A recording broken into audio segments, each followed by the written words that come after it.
Welcome to the Trustbound Podcast.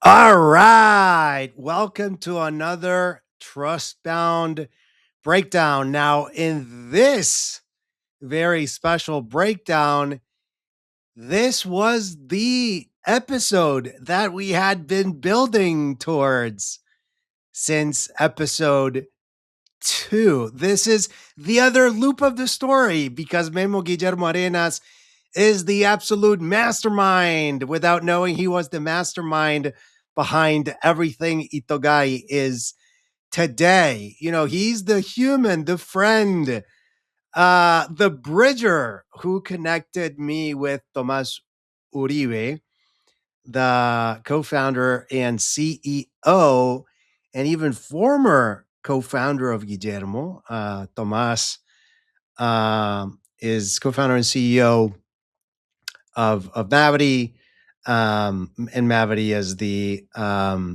building partner and sort of like the everything partner. They're the dev agency, and then they built the product, and then the branding and the website and everything. Of course, now we have an internal team, but they're on retainer. They're on retainer. Without that introduction, there's no Mavity working with itogai. Without Mavity, itogai is basically a Notion doc and a manifesto on a website that, of course, wouldn't look as sick and as beautiful as it looks today. That's Mavity branding all over it. So Guillermo is the original bridger of this entire story, and that is very, very, very special and cool. What stuck with me all week is the quietest line of this episode. Right at the end, I asked Guillermo what trust means in his world, and he said that building trust is very hard, but keeping trust is way harder. And once you lose it, it's 10 times as hard to get it back. And I kind of feel that is the entire Trustbound philosophy and motion compressed into 3 sentences, pretty much. And it's the perfect frame for the 3 principles this episode is anchored on. And that is principle 4, which is the referrer's advantage. Principle 7, give first and sustain always. And principle 1, which is trust before transaction. But specifically the maintenance side of it. All right, so let's dig in. So let me set the table up for this. Guillermo, Memo, let's call him Memo. That's how we call him. Memo and Tomás have known each other for a very, very long time. Great friends, even since high school in Colombia. Co-founded the company together before that, spinning off to Mavity, used to be called Stereotech. Of course, life took them in a different direction, but the friendship never broke. Memo and I met at HubSpot in Boston.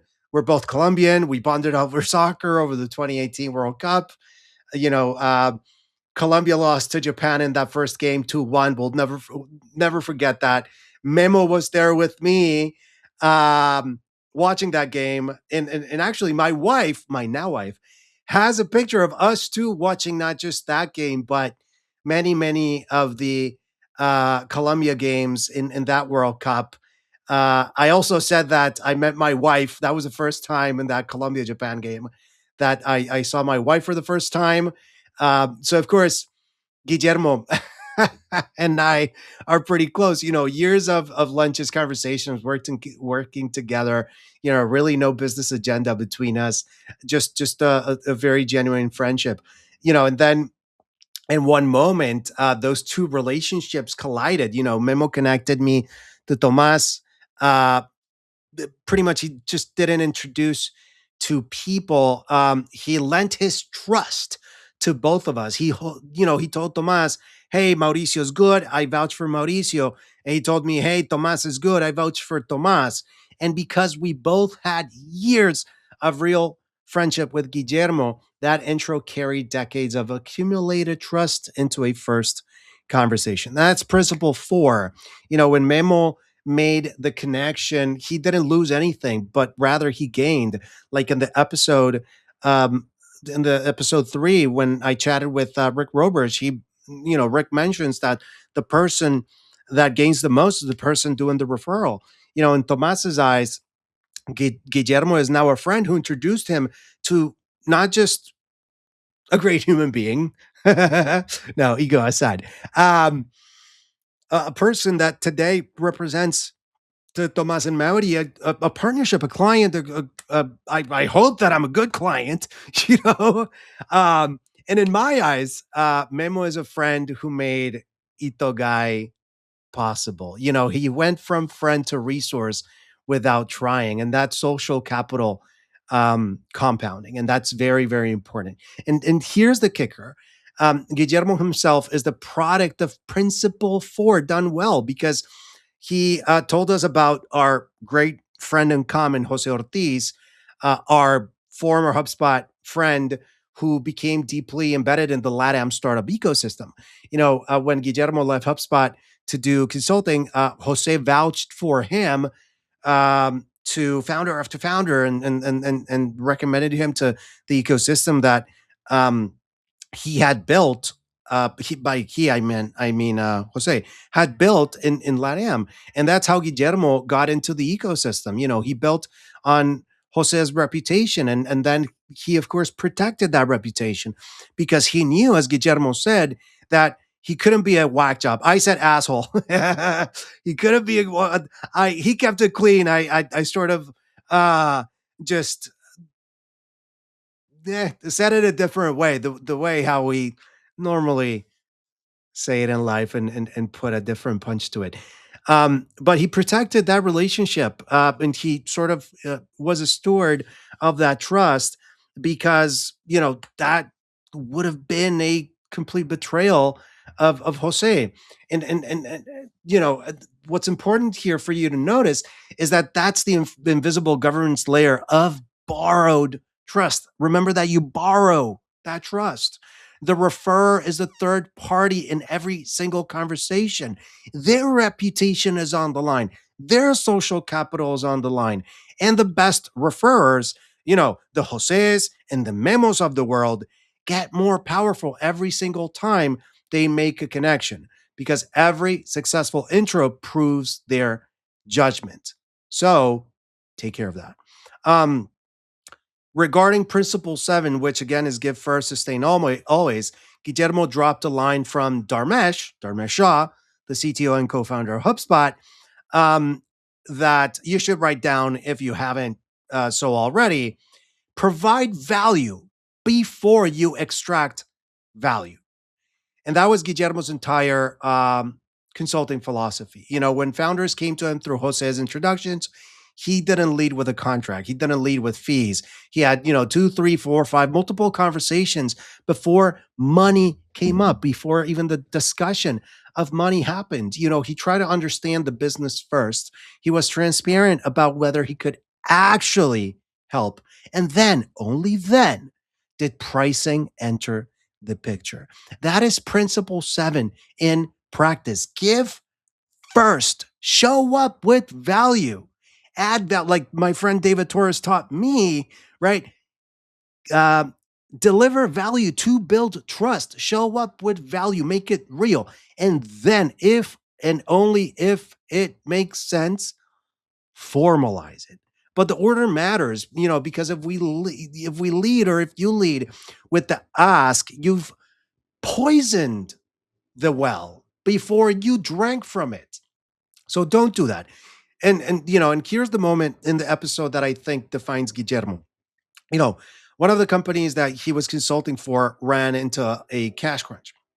They asked if he'd take part of his payment in equity, and he said yes.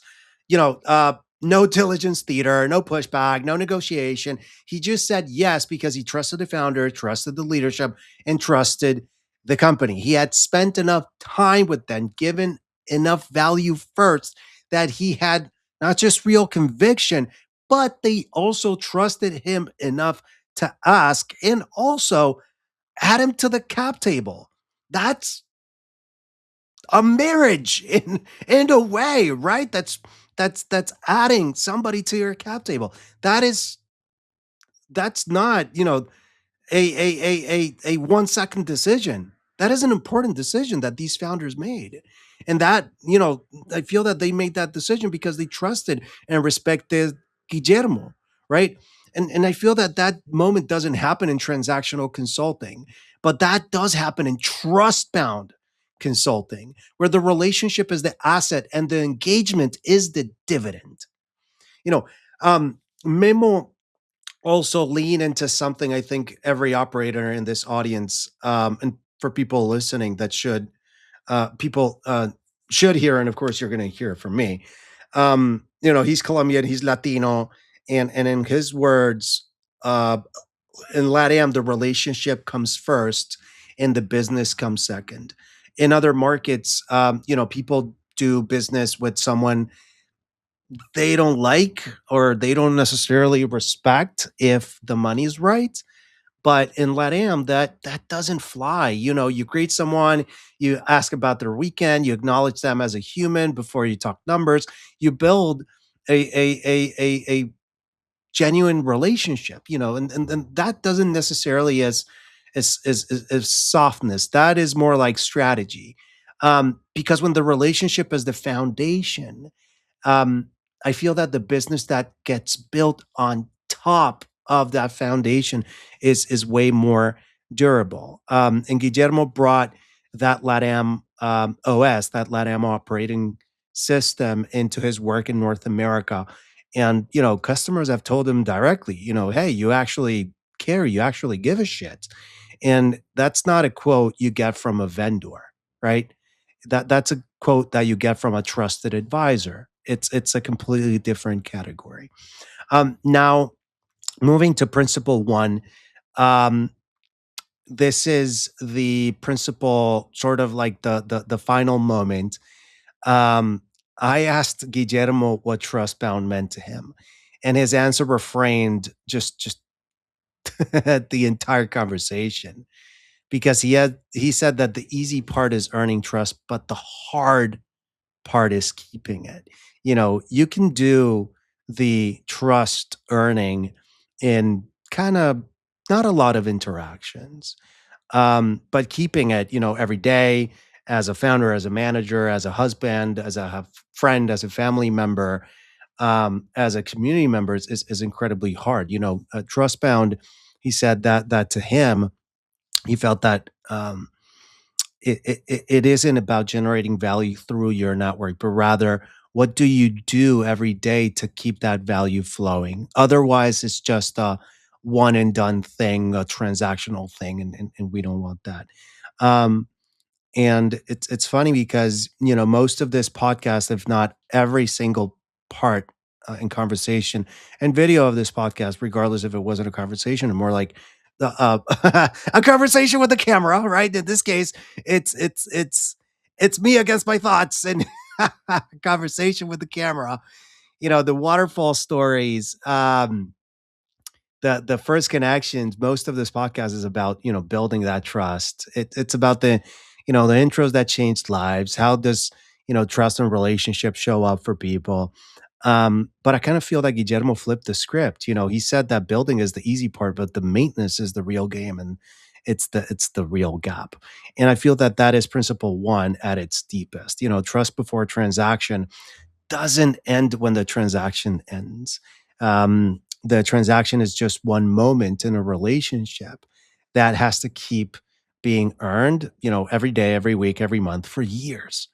Um, and I kind of feel that this is where most companies and most operators, um, advisors, founders, and people, professionals really fail, because the deal closes, the handoff happens, the follow through gets sloppy, the CSM is introduced, or the account manager or the renewals manager, um, and the energy between person A to person B is different, rather because the energy of the seller was higher or lower than that of the CSM or the account manager or the renewals. manager, and just the relationship changes, swaps hands, and just like fluctuates, right? And just the people kind of treat those relationships as transactional, so they stop caring, right? They stop just taking care of that relationship. The check-in calls slow down. The thread starts to loosen, and eventually, unfortunately, breaks. Um, and a couple of months go by. The client churns, and just really nobody knows why. Um, and I kind of feel that it's because uh, what Guillermo said wasn't followed, right? Um, it's you built the trust, but you didn't keep it, you didn't maintain it. So here's a takeaway for this breakdown. Um, Pick a handful of relationships from your professional life right now. Say 3 to 5. Pick the ones where was clearly earned at some point in the past. A former leader, a client, a partner, a former colleague. And ask yourself one question. What have you done in the last 90 days to keep that trust alive? Not necessarily to ask something, but just in simpler terms, to keep it alive. If the answer is nothing, that's the gap. That's where you need to sort of work towards to fill, and that's where Memo's law is, if you will, is being quietly overlooked, and I kind of feel that that's where the next opportunity is going to come from if you fix it. Because without Guillermo, there's no Tomas. Without Tomas, there's no Mavity. Without Mavity, there's no itogai. Without itogai, there's no podcast, right? One introduction that changed everything. Uh, about 12 years of friendship behind it, and just a very just subtle and quiet, but very incredibly powerful line at the end of the episode that is all about keeping what you've earned. That's principle 4, 7, and 1. And I guess the conversation that closed the loop in how it all started. Oh, and by the way, I wasn't lying, and I'm glad that Guillermo said that he would leave his kids to Tomas. I think that was one of the most enjoyable moments of the episode for me. All right, principle 4, 7, and 1, and one beautiful conversation. The conversation that started it all.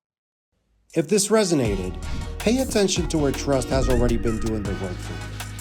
That's where momentum starts. Learn more at itogai.com. See you next time. I'm Mauricio Suarez, and this is the Trustbound Podcast.